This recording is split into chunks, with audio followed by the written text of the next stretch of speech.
let's hear from some of the folks in our audience.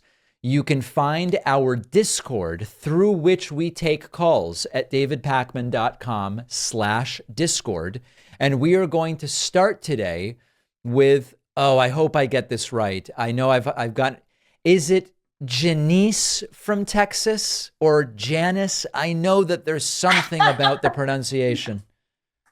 You got it. It's Janice. Janice from Texas. Welcome back to the program. Thank you. Thank you. So I follow you on Instagram, and a lot of the iced coffee hour stuff is coming up. Yes. And the one that got the, I guess, best feedback in the comment section, because it's very right leaning, was the conversation on the tipping industry. So I wanted to chime in because I'm somewhat sort of passionate about this. I used to be a bartender, and in Texas, you only make like $2.15 an hour. So we do rely on tips. You are a tipped wage service worker in that role. Correct. Yeah. And I have friends who are still in that industry, and they like it because they make so much money in the tips. When it comes to taxes, they have to pay a little bit. Anywho, now, you go to a coffee shop, you go to a smoothie bar or whatever, and they're like, hey, do you want a tip? And it's a little frustrating because I assume that they're making more than what I was making an hour. They might be making 7, 9, whatever.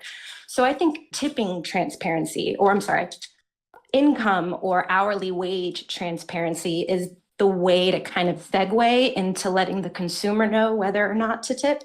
In other words, if you knew, like, for example, that I know of cafes in Brooklyn that make a big deal out of, we pay a living wage, we don't expect tips here. There's a couple places that do this. They go, everybody here is making 21 bucks an hour. The prices already account for this. No tips. Yep. They don't even offer a mechanism. What you're saying is, if you go somewhere and they turn the tablet around and it says, hey, 20, 25, 30% tip, you would like to know, is this a tipped wage role, or is this a place that is paying a quote real wage, or is it a real wage, but is it low? And then maybe that'll encourage you to tip more. Yeah, every business is different. And, I'm a massage therapist, and I used to work in a place where tipping was part of it. And now I work in a place where tipping is not required.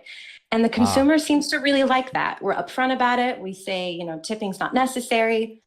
We get paid a fair wage. We get benefits, yada, yada. So there's that. It's just, it's tough because the price is already kind of high, and then tipping on top of it. So, bartenders in Texas, we make $2.15 an hour. Tip your bartender. Wait staff, very similar. I waited tables. Food industry is horrible, yada, yada. But yeah, anywho, that's kind of my vibe on it. I know it's probably not going to be something that comes about, but I like throwing random scenarios. I think the last conversation we had was about penalizing men and putting them in jail for getting women pregnant. So I definitely go overboard with my That ideas. Was edgy. Yeah. No, listen, I mean, the real issue I have is that a lot of this is just a way to rack up fees for Square and Stripe and the credit card processors, and also to pass additional cost directly onto the consumer rather than the business owner saying, I'm just going to pay a higher wage. Saying part of your wage is going to be dependent on the whims of who comes in here and their understanding of whether you are or aren't a tipped worker. I don't like the entire culture around it. I would rather just pay people what they are worth paying and what they've earned. In Europe, it's like that. When during South by Southwest, when a lot of people come into the States, they don't tip because they don't know the process. I would much rather get paid a living wage, and then tipping is just out of the picture. But like I said, my friends, although there are many places in Europe now where there is more of a tipping culture, and part of it is that Americans have imported it. Oh, well, I mean, tips are great. It's all, extra money is good, but at the end of the day, we want to make a living wage. And if that's not being offered by the business, the consumer should know. And then maybe they can, there's restaurants in Austin that are fair living wage programs, whatever, and they're amazing. It's great. All right, Janice from Texas, always appreciate your insights. Thanks, David. Have a great day. All right. There goes Janice. Paper towels are one of the biggest contributors to deforestation in the United States. That's why I use bamboo paper towels from our sponsor, Real Paper. Just like all of Real's products, their paper towels are free of inks, dyes, and BPAs, and are 100% tree-free. All the packaging is plastic-free. even down to the tape on the box.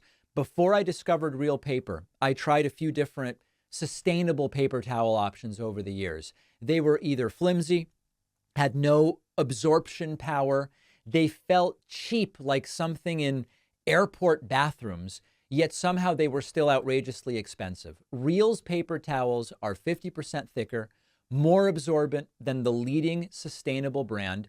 The sheets are 2-ply for extra absorbency, and thanks to the strength of bamboo, they can hold the toughest messes. Real partners with the organization One Tree Planted. With every box of Real you buy, they are funding reforestation efforts all across the country. So unlike the other paper towels that cut down the trees, Real is actively helping to plant them. Go to realpaper.com/Pacman and use the code Pacman for 30% off and free shipping. The link is down below.